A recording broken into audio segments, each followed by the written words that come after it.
Beralih ke informasi dari Aceh, pemirsa, polisi masih memburu pelaku pemerkosaan anak sekolah dasar di Melaboh, Aceh. Polisi juga memasukkan pelaku ke daftar pencarian orang atau DPO. Polisi Resor Aceh Barat terus memproses kasus pemerkosaan yang menimpa siswi sekolah dasar hingga melahirkan seorang bayi. Pelaku diduga memperkosa korban lebih dari 2 kali. Saat memperkosa korban, pelaku diduga membujuk korban dengan iming-iming pemberian uang. Saat ini polisi masih terus mengejar pelaku yang telah melarikan diri. Kasat Reskrim Polres Aceh Barat AKP Haris Kurniawan mengatakan polisi telah mengeluarkan surat daftar pencarian orang beberapa bulan yang lalu setelah pelaku melarikan diri. Namun perbuatan pelaku bukan atas kasus pemerkosaan.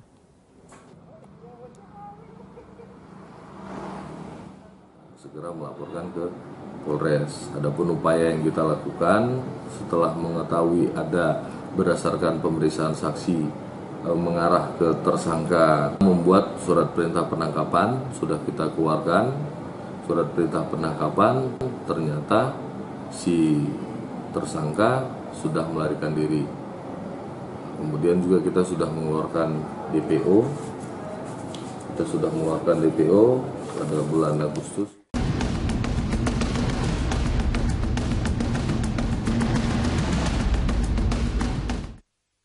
Darurat kekerasan anak masih menjadi topik lansol kita siang ini dan kita sudah bersama dengan Pak Heru yang ada di Rawamangun yang akan mengemukakan pendapatnya atau mungkin bertanya. Selamat siang Pak Heru. Selamat siang Berita Satu. Selamat siang Bang Sirait. Ini untuk saya mencermati yang ada 3 pemicu yang untuk di perumahan dan di sekolah. Nah tapi kita fokus di sekolah dulu ya. Dan yang di sekolah ini memang terjadi banyak kok. Dari SD, SMP itu dilakukan oleh guru, tapi caranya halus. Mereka seolah-olah memegang atau meraba. Itu saya sudah laporkan juga ke gubernur, ke Bang Sirait juga waktu itu juga pernah kita laporkan juga salah satu SMP ya. Iya Pak Heru, kalau bisa tahu realnya di SMP mana Pak? Untuk yang di SMA 22 waktu itu Bang Sirait dengan kita sudah selesai ya sampai terjadi tersangkanya sudah di penjara. Itu 2014 atau 2013 Bang Sirait kalau masih ingat ya. Kemudian yang di SMP ini SMP 19 kita sudah melaporkan ke gubernur, tetapi sampai saat ini belum ada follow up dari Kobro Aho ini. Dan yang di SD itu kekerasan mulai tarik jambang, jewer, dan cubit sampai biru itu di beberapa SD negeri. Nah itu juga sudah kita laporkan. Nah pemicunya gini, kalau kita melihat dari di SMP kan ada guru BK. Nah permasalahannya itu tadi Pemprov itu hanya sekedar ada guru BK, tetapi dia tidak mempersiapkan standar BK itu apa sih?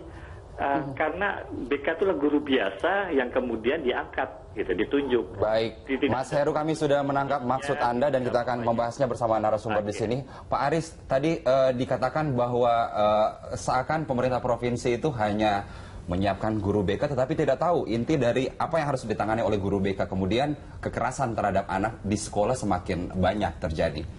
Iya, saya kira itu fakta ya. Sertifikasi guru kan nggak sampai pada bagaimana menguji ya bahwa punya kepedulian terhadap anti kekerasan misalnya. Sertifikasinya kan sertifikasi soal kecerdasan aja kan kepada guru. Menurut saya penting juga adalah kecerdasan emosional guru juga supaya dia bisa mendeteksi sejak dini apa yang terjadi di dalam lingkup sekolahnya itu supaya kasus-kasus bullying itu tidak terjadi.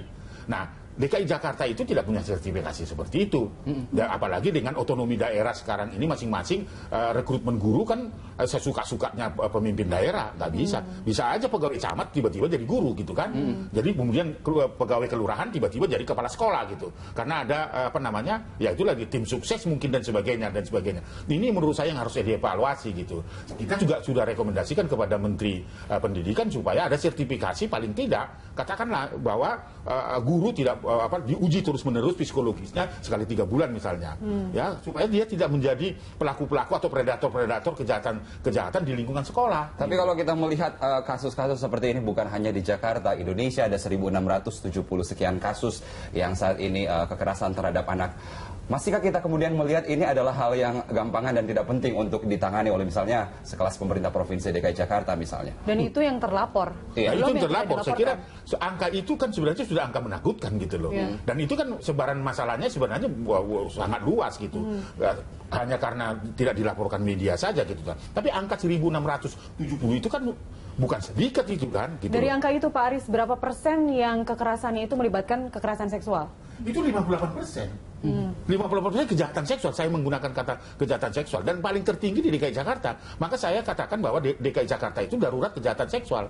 Nah, terjadi seperti apa yang terjadi yang dirasakan oleh adik kita PNF ini kan, itu kan sangat biadab. Dia sudah mengalami kejahatan seksual, dibunuh, disiksa, dimasukkan dalam kardus. Ini kan sebuah kejadian yang sangat amat luar biasa. Kita ingin tahu kalau Pak Aris dan pihak terkait pernah bertemu misalnya dengan pemerintah Provinsi DKI Jakarta, seperti apa sebenarnya sih tanggapan atau respon dari Pemprov DKI dalam hal ini? Biasalah responnya peduli dengan, bahkan bilang kagum sekali dengan Komnas Perlindungan Anak, kagum sekali dengan para pegiat-pegiat perlindungan anak. Tetapi konkretnya apa? Kita bisa, ini tantangan loh. DKI Jakarta baru tanggal 23 Juli bersamaan dengan Hari Anak Nasional, Bapak Presiden Republik Indonesia yang terhormat itu sudah menetapkan DKI Jakarta itu ramah anak, memberikan penghargaan itu.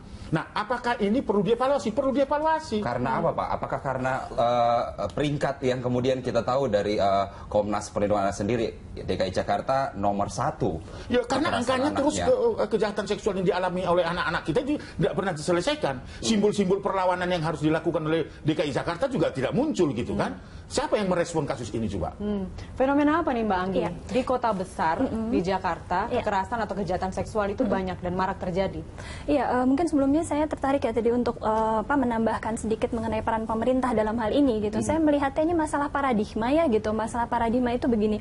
Dalam disertasi saya sudah menuliskan gitu ya bahwa paradigma tentang kejahatan ini masih kita delegasikan kepada aparat kepolisian saja gitu. Artinya pemerintah ini kurang peka, kurang sensitif terhadap masalah kejahatan, kriminalitas gitu. Baik dari mulai deteksinya sampai pada pencegahannya.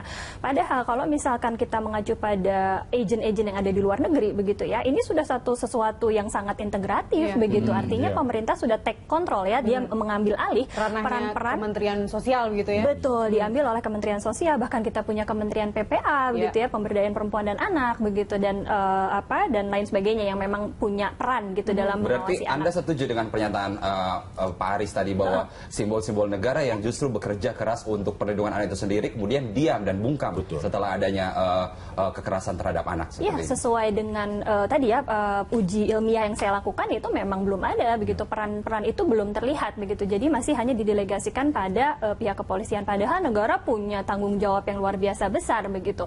Makanya saran saya adalah begini, ayo kita lihat masalah ini bukan masalah kejahatan tapi masalah sosial juga begitu. Nah, artinya apa? Sehingga perubahannya itu bisa lebih komprehensif. Tidak hanya memikirkan bagaimana menangkap pelaku dan sebagainya. Padahal tadi kita sudah bilang ya, barriernya, hambatannya itu banyak gitu untuk menangkap pelaku. Kenapa tidak kita fokus pada deteksi dan pencegahan? Itu yang saya harapkan dari secara kriminologis begitu. Karena kriminologi tidak hanya melihat masalah hukum, tapi juga masalah penyebab kenapa kejahatan itu terus terjadi. Jika kita kembali ke masalah hukum nih Pak Aris. Sekarang kan dengan adanya kasus ini banyak anggota Dewan dari Komisi 8 pada teriak nih. Kita harus membuat revisi dari Undang-Undang Perlindungan Anak sendiri. Menurut Pak Aris, apakah memang dalam pasal-pasal Undang-Undang nomor 23 ya tentang perlindungan anak itu memang harus segera direvisi? Karena menurut Wakil Presiden belum perlu ya. Karena atau apakah karena ujung-ujungnya ada kekerasan seperti ini lalu DPR harus berbicara gitu dengan merevisi? Ya, saya tersenyum melihat itu gitu kan.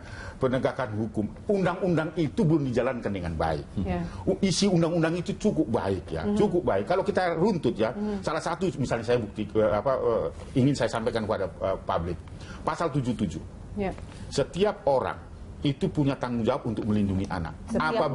Apabila itu tidak dilakukan, maka dapat dikategorikan ikut serta membiarkan terjadinya pelanggaran terhadap anak, dapat dipidana 5 tahun. Jadi kalau saya membiarkan tetangga saya mukulin anak, tidak melaporkan, saya harus dipidana. Bisa nggak ditegakkan itu? Ini kan bunyi undang-undang yang sangat luar biasa ini. Iya. Kalau kita mau bicara tentang efek jerah. Bagaimana seorang Aris Merdeka melihat anak dipukulin, lalu tersenyum-tersenyum dan tidak melakukan apa-apa. Di undang-undang itu, saya harus melakukan itu, menyelamatkan itu. Apabila saya tidak melakukan itu, maka saya dapat dikatakan ikut serta mendukung terjadinya pelanggaran itu. Maka saya dapat dipidana. Dalam hal ini bukan Pak Aris ya, maksudnya bukan dari Komnas Perlindungan Anak. Orang lain yang melihat pun juga bisa. Iya, artinya itu. saya mencontohkan masyarakat umum, setiap orang gitu, setiap orang yang melihat terjadinya pelanggaran hak anak, itu bunyinya ya. Setiap orang yang melihat terjadinya pelanggaran hak anak, kalau tidak melakukan pertolongan terhadap anak yang mengalami kekerasan atau kejahatan itu, maka saya dapat dikategorikan ikut serta mendukung terjadinya pelanggaran itu. Dan itu belum dilakukan. Dan itu belum dilaksanakan. Jadi kalau DPR mau mengatakan bahwa ya harus diubah, belum dilaksanakan kok. Kasus Angelin misalnya ya, gurunya itu tahu bahwa anak ini sudah dipukulin dan sudah menderita, tapi dia tidak punya kemampuan untuk menolong itu. Ketika tetangga mendengar jeritan-jeritan Angelin di lingkungannya, dia tidak mampu melakukan intervensi terhadap itu. Dan seharusnya dalam undang-undang itu dimungkinkan ya untuk dijerat dalam bukan tidak dimungkinkan, memang dia harus dimungkinkan, dan itu apabila kita membiarkan kita ikut serta. Nah, itu yang mau saya katakan. Jadi tidak perlulah Komisi 8 harus mengubah ini, melaksanakan ini saja. Kita laksanakan dulu undang-undang yang sebelumnya belum dilaksanakan. Belum dilaksanakan dengan baik. Kita lanjutkan Pak Aris Mbanggi mengenai efek jerah ke depannya seperti apa terhadap para pelaku kekerasan ini. Kita kembali sesaat lagi, tetaplah bersama kami.